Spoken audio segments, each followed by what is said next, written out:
right, on the matter of worldwide flood, which best conforms to the model of creationism, or the model, not scientific, just the model hypothesis of evolution. We go to look for K31, Bible Study Manuals, K31. Look for the Matterhorn.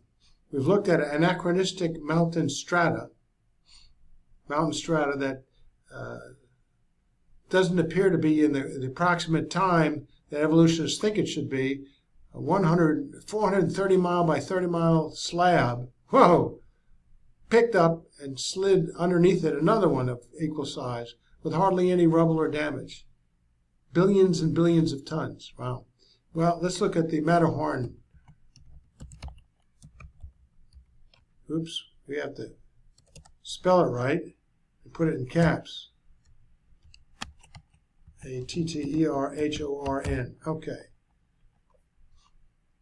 In this matter of anachronistic slabs of rock, they're out of place in terms of the estimated, our idea, the evolutionist idea of they're in the 200 million years away from another slab that should be underneath it, really. So the Matterhorn, the famous Swiss mountain, is only one of many in the Alps that are out of the standard geological order. The whole mountain! Wow, not just a big slab. The Matterhorn is supposed to have been thrust from some 30 to 60 miles away over younger rocks, with substrata in the equally famous Mythen Peak of the Alps, and in ascending order, Eocene, Triassic, Jurassic, and Cretaceous. And it was thought to have been pushed all the way from Africa into Switzerland. Wow, did it get on a trolley?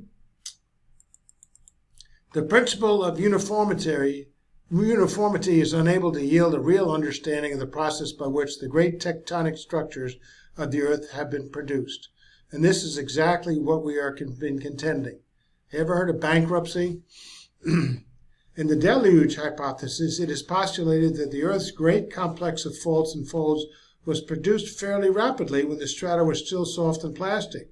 Worldwide flood, in the order that they appear in today, without any massive rearranging type of thrusting processes.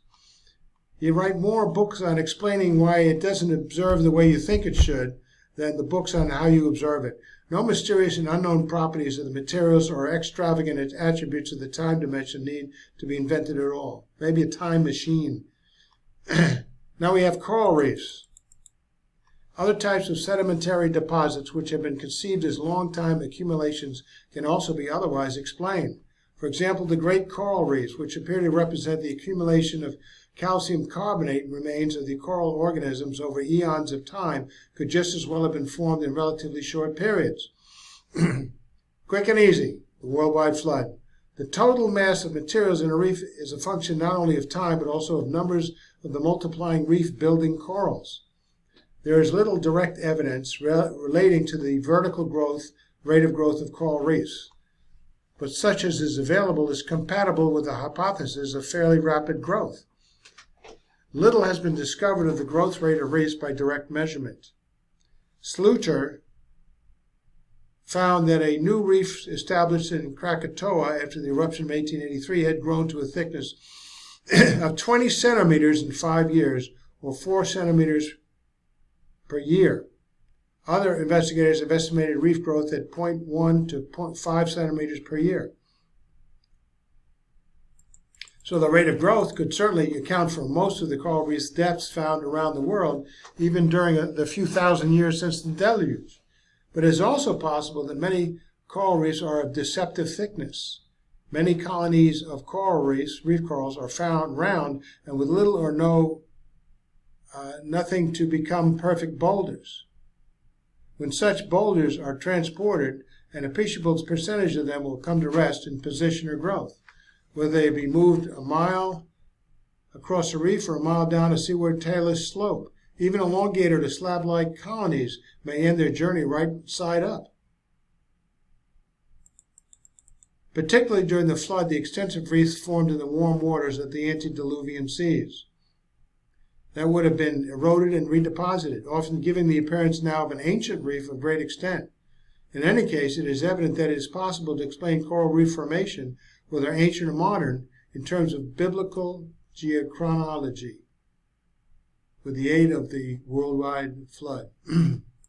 Deep sea sediments. Similarly, it has been claimed that the unconsolidated sediments of the deep sea floor accumulate at extremely slow rates, and that their great thickness must therefore represent immense spans of time. However, evidence is shown indicating both that these thicknesses are not as great as imagined, and that the ocean bottom is subject to too many disturbances to permit any kind of gradual, undisturbed accumulation. The thickness of unconsolidated sediments on the ocean floor is much less than was anticipated in view of the probable great age and permanence of the great ocean basins. Why this is so is an unsolved problem at the present time, and been that way for decades, over 100 years. So Hamilton says that the oozes of the deep sea floor are not in an environment of perpetual calm, as proved by the fact that ripple marks, long considered evidence of shallow water deposition by land geologists, were found in the deep sea. Two remarkable photographs taken on the top of Sylvania Seamount in the Marshall Islands area established that the fact that the soft globigerina ooze between the manganese-coated boulders was definitely rippled. So recently, Carl Day Shipek of the Navy Electronics Laboratory has found well-defined ripple marks down to a depth of about 6,000 feet. It may be uncertain whether ripples require shallow water or not, but hydraulically it is certain that they at least require substantial motions of the water above them. That this fact militates strongly against any assumption that the oozes have been settling calmly in a static water over great periods of time. Catastrophic worldwide flood. But there is evidence of much greater activity than mere ripple-forming currents over great portions of the deep sea ocean. Somehow, even freshwater deposits have been formed, and that recently in many such areas. In analyzing the deep sea cores obtained by the Swedish expedition of 47-48 in the Atlantic Ocean particularly, a surprising fact was discovered. This has never been answered. One of the most interesting observations was the unexpected presence of many freshwater diatoms in certain cores taken by the expedition's ship Albatross, parallel to the coastline of equatorial Africa, at a great distance off the coast. The novelty of the present observation lies in the constant occurrence of freshwater diatoms in Atlantic's deep sea cores, the large number of individuals in the relatively great variety of species.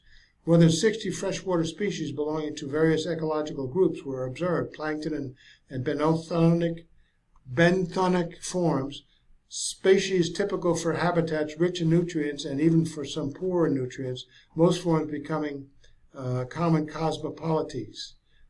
That is, species of worldwide distribution. The presence of freshwater organisms in deep sea deposits can mean one of only two things. Either the originally freshwater deposits have been moved into the deep water by some kind of strong currents or other disturbance, or else the present sea bottom was once a continental area which has since sunk thousands of feet to its present condition. Catastrophic. Similarly, if there are numerous places in the deep ocean where shallow water sediments are found, speaking of the cores taken in the supposedly ancient and undisturbed sediments of the ocean floor, Hamilton says the surprising result has been the discovery that there is in many cases only a superficial carpet of the expected deep sea sediment, and that under this thin carpet there is an alternation of thin layers of sediments which could have come only from shallower water. Now, Hamilton refers to recent discoveries in the Woods Hole and Lamont Geological Observatory deep sea expeditions. And these remarks are, many of these cores show interstratified layers of sand. Some of these sand layers are in many thousand feet of water and are remarkably well sorted. Similar sand bodies have been reported by investigators of Scripps Institution of Oceanography in water off the coast of Southern California. The origin of these sand bodies has not been satisfactorily explained. Parker Trask. We have already pointed out the evidence of the great amount of volcanic and tectonic activity on the deep sea floor, as well as the capacity of submarine turbidity currents to move large masses of sediments great distances along the ocean floor. The lesson so obviously to be learned from all these facts is that the sea bottom is not the quiet, inactive place it has been thought for so long to be, but rather can and does experience frequent and varied disturbances of such intensity as to bring shallow water and even freshwater deposits down into the deepest trough depths. This can only mean that any supposed method of geochronometry based on the supposedly slow, regular deposition of deep sea or shallow sea oozes or other sediments is basically unreliable. One can never be sure in any given situation that the particular deposit has not been disturbed or that the deposition rate has been constant. Just guessing. In fact, it is doubtful that even such a semi-uniformitarian process as turbidity currents can explain some of the phenomena. Continuing his consideration of the freshwater diatoms found 2 miles deep in the mid-Atlantic, Colby says, even if we should accept the faint possibility of a turbidity current flowing from the African coast and dumping its load of freshwater diatoms at a distance of 930 kilometers from this coast, it remains to be explained how it is possible for this current not only to carry its load such a distance, but at the same time to climb uphill more than 1,000 meters before dumping the load on top of a submarine hill. How about catastrophic water?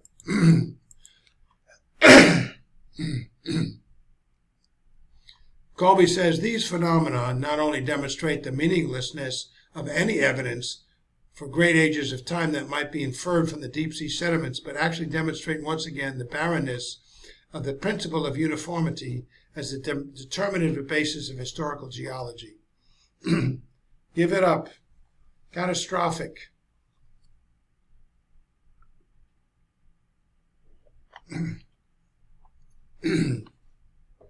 Can we, as seekers, he says, after truth, shut our eyes any longer to the obvious fact that large areas of seafloor have sunk vertically distances measured in miles? Why not accept this and devote the cerebral horsepower now being wasted on futile attempts to explain away the truth of finding out the mechanism which actually produces those Jurassic sea level changes? Mechanism of a worldwide flood. Kenneth K. Landis wrote a book, Geological Geology, which we still have today. And he wrote that. Now we have evaporative beds. Another type of sedimentary deposit that may seem difficult to compress into a short span of time is found in the great beds of so-called evaporites. These beds consist mainly of salt, gypsum, and anhydrite, calcium sulfate beds. The term evaporite is applied to those deposits which it is believed that they were formed by long continued evaporation from inland seas or lakes containing saline water, salt water. The supposed modern example is the Dead Sea, where the evaporation rate is very high, about 120 inches annually, and where the water continually entering the lake has no other outlet than evaporation. The Dead Sea, of course, is known to have an extremely high concentration of chemicals of various kinds as a result, and it is believed that this process, if continued over long ages, would produce beds of evaporite such as are found in many places in the geologic column. But at the present rates, this process would obviously require hundreds of thousands of years to produce such beds, and are actually found in the strata. But there is always the possibility that the evaporite bed was formed by transportation from some previous location, where it may have existed since the creation. And there's always the possibility that it may have been formed by intense application of heat for evaporation of large quantities of water in a short time, rather than ordinary solar heat acting over a long time. If you don't consider other possibilities, you're remaining in the dark. One of the most important types of evaporite beds is the salt dome. These structures are often associated with petroleum and so have important economic implications.